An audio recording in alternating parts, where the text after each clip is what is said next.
Hello friends, income tax के cases की series में आज जो केस हम डिस्कस करेंगे वो इस चीज़ को लेकर के है कि यदि असेसी किसी असेसमेंट ईयर के अंदर कुछ ऐसे एक्सपेंसेस क्लेम कर लेता है जो कि उस साल से रिलेटेड नहीं है और पिछले साल से रिलेटेड हैं और असेसी का दोनों सालों में लॉस है, तो क्या खाली इस बिना पर असेसी ये कह सकता है कि क्योंकि दोनों सालों में लॉस है इसका कोई टैक्स इंपैक्ट नहीं है, खाली इस वजह से असेसी को उस साल के अंदर वो खर्चे अलाउ किए जाने चाहिए? सेकेंडली, इस केस में ये इशू था कि यदि असेसी डिपार्टमेंट को ये डिक्लेरेशन कम एफिडेविट दे देता है कि असेसी के कुछ आइटम्स जो कि पिछले साल से रिलेटेड है वो करंट ईयर के अंदर यदि वो क्लेम करता है, यदि असेसी ये एफिडेविट दे देता है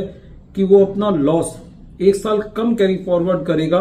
तो क्या इस डिक्लेरेशन पर उसके एक्सपेंसेस उस साल के अंदर अलाउ किए जा सकते हैं? यही इशू इंदौर ITAT ने एक case Riddhi Siddhi Reality versus income tax officer के केस में डिसाइड की और ये केस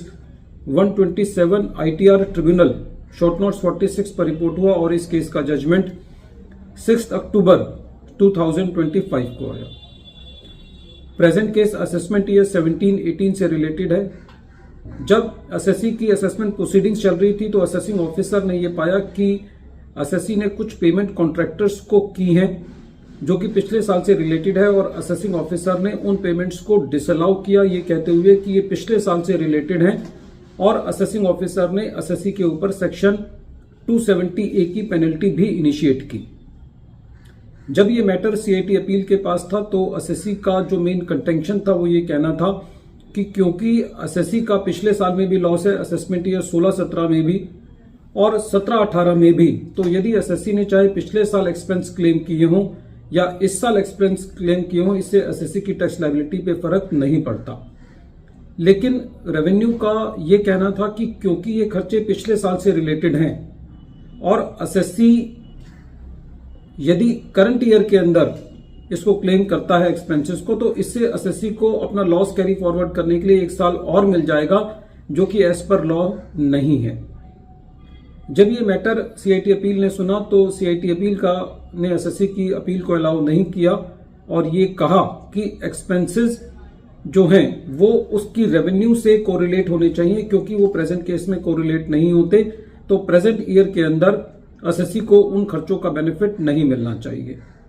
CIT अपील के मुताबिक एक फाइनेंशियल स्टेटमेंट्स के फेयर रिप्रेजेंटेशन के लिए जरूरी है कि जिस साल के खर्चे हों वो उसी साल की इनकम से कोरिलेट होने चाहिए और CIT अपील के मुताबिक असेसी की ये कंटेंशन कि इस चीज का कोई एक टैक्स न्यूट्रल इंपैक्ट है ये एक्सेप्टेबल नहीं है। CIT अपील का ये कहना था कि यदि असेसी को ये इनकरेक्ट एडजस्टमेंट अलाउ की जाती है तो ये फ्यूचर टैक्स कंप्यूटेशन को डिस्टॉर्ट कर सकता है, खराब कर सकता है। जब ये मैटर ट्रिब्यूनल के पास गया तो असेसी ने ट्रिब्यूनल के सामने एक डिक्लेरेशन कम एफिडेविट सबमिट किया जिसके अंदर असेसी ने ये कहा कि यदि असेसी को ये खर्चे इस साल अलाउ हो जाते हैं तो असेसी अपना जो लॉस है जो 8 साल का पीरियड है वो असेसमेंट ईयर 16-17 से रेकन कर लेगा, असेसमेंट ईयर 17-18 से नहीं करेगा। इस पर ट्रिब्यूनल ने असेसी की अपील अलाउ की और ये कहा कि असेसी को ये डिक्लेरेशन असेसिंग ऑफिसर के पास भी सबमिट करनी होगी और ट्रिब्यूनल ने साथ ही साथ ये भी कहा कि CPC को अपना पोर्टल एक महीने के लिए ओपन करना होगा ताकि असेसी इस डिक्लेरेशन कम एफिडेविट को पोर्टल पर भी सबमिट कर पाए, ताकि इससे ये चीज पोर्टल पे भी रिफ्लेक्ट हो सके कि असेसी इस लॉस का बेनिफिट असेसमेंट ईयर 16-17 से लेगा, 17-18 से नहीं लेगा। फ्रेंड्स, केस बहुत इंपॉर्टेंट है। यदि सही मायने में देखा जाए तो असेसी को वो खर्चा 16-17 में मिलना चाहिए था, लेकिन 17-18 में असेसी ने क्लेम किया क्योंकि इसका कोई टैक्स इंपैक्ट नहीं था और असेसी ने ये डिक्लेरेशन दे दिया था कि असेसी अपने लॉस को भी एक साल कम तक कैरी फॉरवर्ड करेगा, तो इस बिना पर ट्रिब्यूनल ने असेसी की अपील को अलाउ किया। वीडियो के अंत में एक बार फिर मैं केस का नाम रिपीट कर रहा हूं। केस का नाम है Riddhi Siddhi Reality versus income tax officer और ये case 127 ITR tribunal short notes 46 पर रिपोर्ट हुआ और इस केस का जजमेंट 6 अक्टूबर 2025 को आया। Thank you friends.